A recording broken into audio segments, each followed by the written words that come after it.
Saúde a todos, muito boa noite.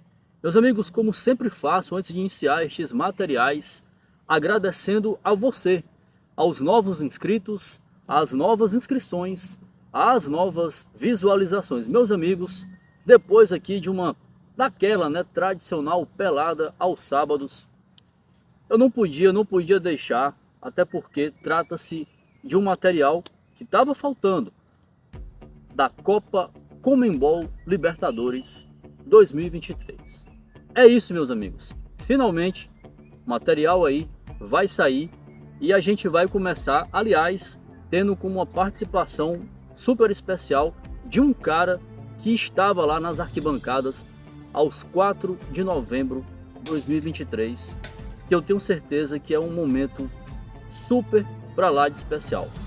Confere, João Vitor. Confere, boa noite pessoal, sou João Vitor, companheiro de atividades laborais do nosso amigo Crise, e foi um dia muito especial. O 4 de novembro, na memória de qualquer tricolor, fica marcado sem sombra de dúvidas.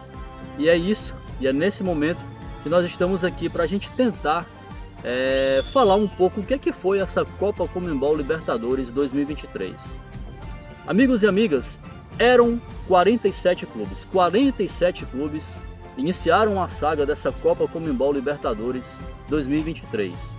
Chegaram duas equipes à grande final, ao Maracanã, aos 4 de novembro. Vamos aqui tentar traçar toda a trajetória, todo o roteiro de como esse processo chegou a isso. Meus amigos, então Boca Juniors e Fluminense chegaram à decisão. O Fluminense teve, como na fase de grupos, Fluminense na fase de grupos que teve as companhias do Sporting Cristal do Peru, a equipe do River Plate e o The Strongest. Então, como é que foi, meus amigos, as batalhas, A batalha do Fluminense, a primeira batalha do Fluminense se deu em solo peruano, uma estreia contra o Sporting Cristal, onde o Fluminense venceria por 3-1. João, esse jogo, inclusive, enquanto diversas equipes estavam se preparando aí para as semifinais dos campeonatos estaduais, o Fluminense foi uma equipe que talvez fugiu um pouco à regra e Diniz disponibilizou a cavalaria quase que completa para fazer a estreia diante do Sporting Cristal. Sim, foi uma estreia difícil, porque o time do Sporting Cristal era bem treinado pelo treinador Thiago Nunes, que agora vai tentar aí ver o que consegue fazer nesse Botafogo. E foi uma estreia meio atípica, por conta do roteiro que se criava, em que a maioria das equipes brasileiras estavam nas retas finais dos estaduais, ou seja, eram clássicos, a maioria deles. E a maioria das equipes poupavam seus titulares, ou pelo menos as principais peças, enquanto que o Fluminense não. Foi com o elenco o que tinha de melhor. O que tinha de melhor e disponível foi para o jogo. Desde o começo, os comandados, Fernando Diniz e seus comandados levaram muito a sério a disputa da Copa Conmebol Libertadores. E aí, meus amigos, o que acontece? Depois veio aquele super jogo contra o River Plate no Maracanã, onde o Fluminense talvez tenha feito uma das melhores exibições, eu diria talvez no cenário nacional, no cenário talvez do futebol sul-americano, talvez de 2023. Pelo placar que se construiu, pelo volume de jogo que se desenvolveu, que se arquitetou, um impiedoso Fluminense, de um volume de futebol incrível, aplicou sonoros 5-1 no River Plate. Sim, foi um jogo que não era muito esperado esse cenário para nós. Esperávamos um jogo muito duro, porque a gente conhece os argentinos, é um time muito bom, tem talento e são muitos catimbeiros, eles carregam isso no sangue deles. Mas o volume de jogo colocado pelo Diniz foi impressionante, desde o início do jogo, logo em cima, marcando e conseguindo fazer os gols, que era essa a grande dificuldade, era transformar essa posse de bola num resultado efetivo. E um Fluminense que acabou, o Fluminense que foi pontuando, venceu também o The Strongest. Sim. É bem verdade que também sofreu bastante na altitude. Teve também a derrota para o River Plate no Monumental de Núñez. Eu assisti esse jogo, foi por 2-0 o River Plate.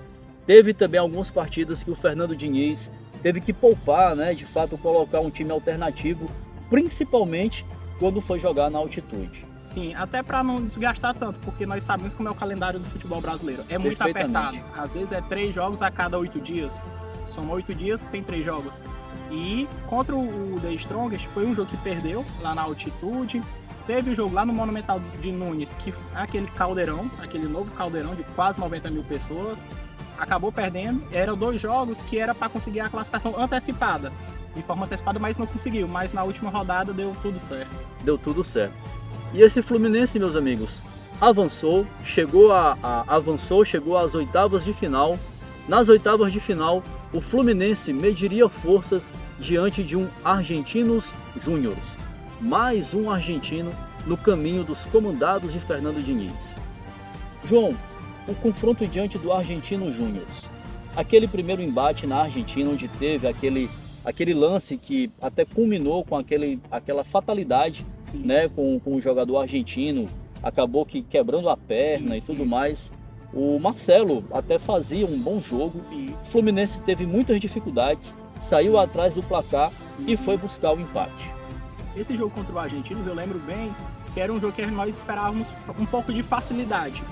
Por conhecer o Argentinos Júniors, ter já uma história entre os dois times naquela guerra de 2009, que teve aquela pancadaria, e esperávamos um jogo mais fácil, e principalmente porque decidiríamos em casa. Nós esperávamos que vamos conseguir um empate, segurar um empate facilmente na Argentina. Mas todo aquele cenário daquela fatalidade mudou o jogo. Mas no finalzinho do jogo a gente acha aquele gol com o Samuel Xavier, que na minha visão foi um dos pilares para essa campanha do Fluminense. Com gols super decisivos, atuações consistentes. Um gol que deixou vivo para o Fluminense no segundo jogo. No segundo jogo, um Fluminense que também teve dificuldades no Maracanã, mas conseguiu construir o placar.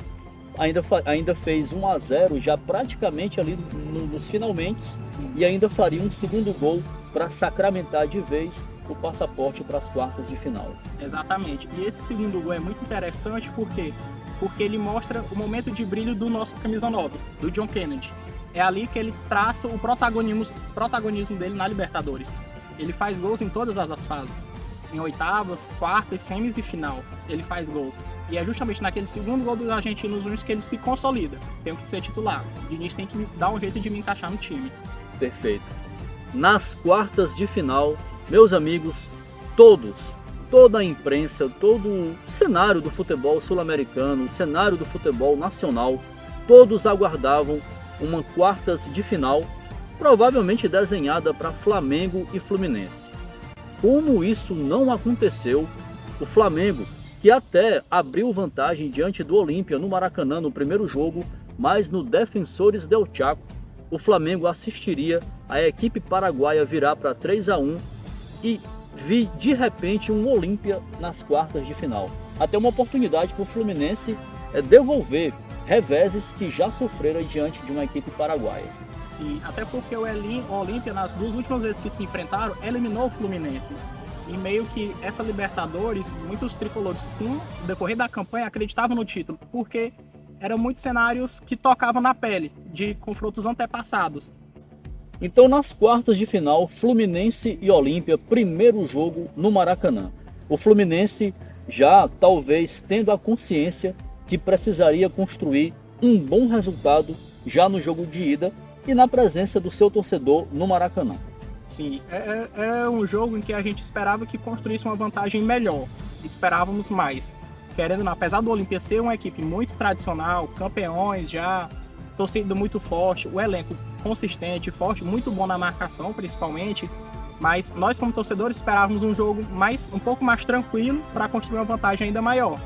Mas todo aquele sentimentalismo do tricolor veio de jogos passados, como eu havia falado, em jogos anteriores contra esses mesmos times. Então meio que criou um sentimento interno na própria torcida, no próprio elenco. Isso é fato e foi amplamente divulgado na mídia, em que essa seria a nossa Libertadores de vez. Um Fluminense que construiu um placar de 2-0, um Fluminense que se impôs com todo um volume de jogo, de fato mostrou superioridade e foi, em tese, mais tranquilo para o Defensores del Chaco, sabendo que lá também seria uma guerra diante do Olímpia. Sim, até porque o estádio lá, ele é muito, como posso dizer, acolhedor. A atmosfera do Defensores del Chaco. A torcida fica muito próxima. E aí é que entra a esperteza, a inteligência dos técnicos, em que o Fernando Diniz, ele abdica do sistema com 3 meias e 3 atacantes e lança o John Kennedy, surpreendendo totalmente a equipe do Olímpia, porque esperávamos um Fluminense recuado, na retranca, para segurar o jogo. Mas não, ele lança o time com 4 atacantes e isso surte efeito logo no início.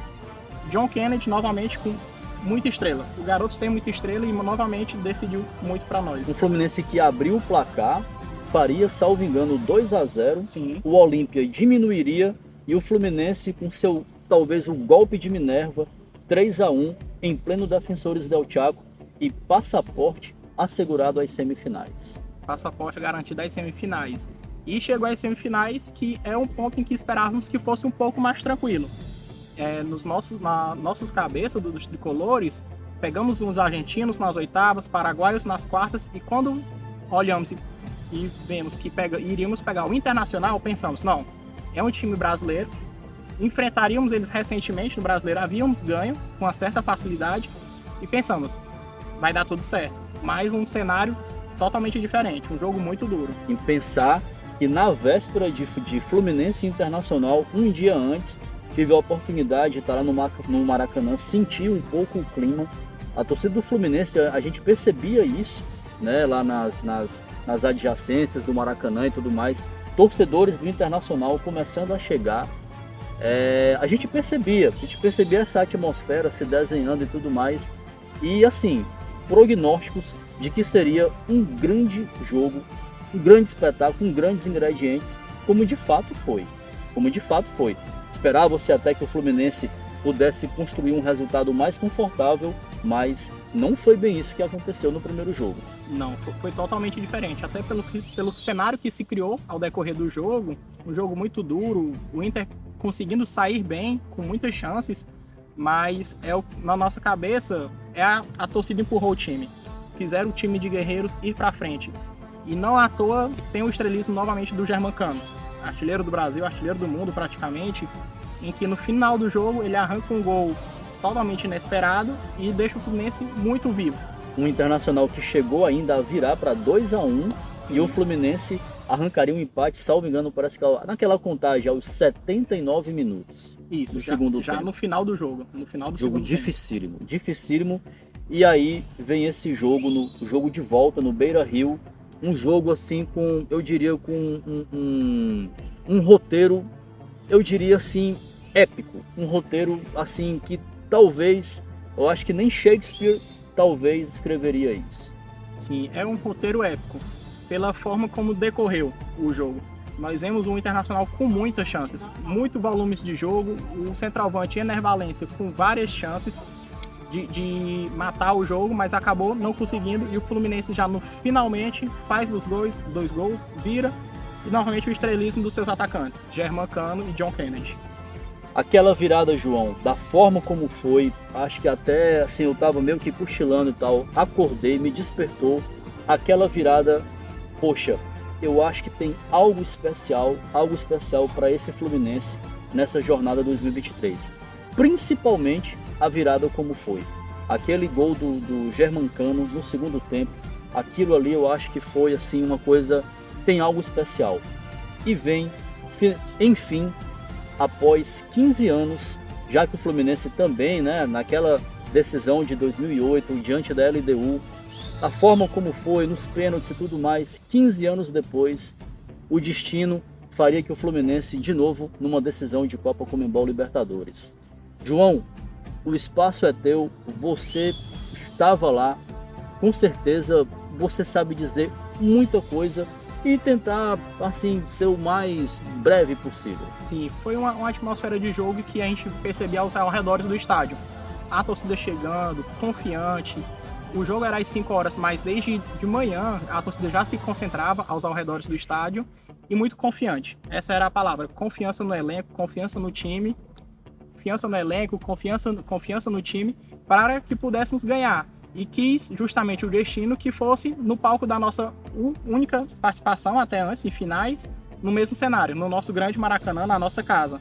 E acabou que no final deu tudo certo, graças a Deus, foi um cenário totalmente inesperado.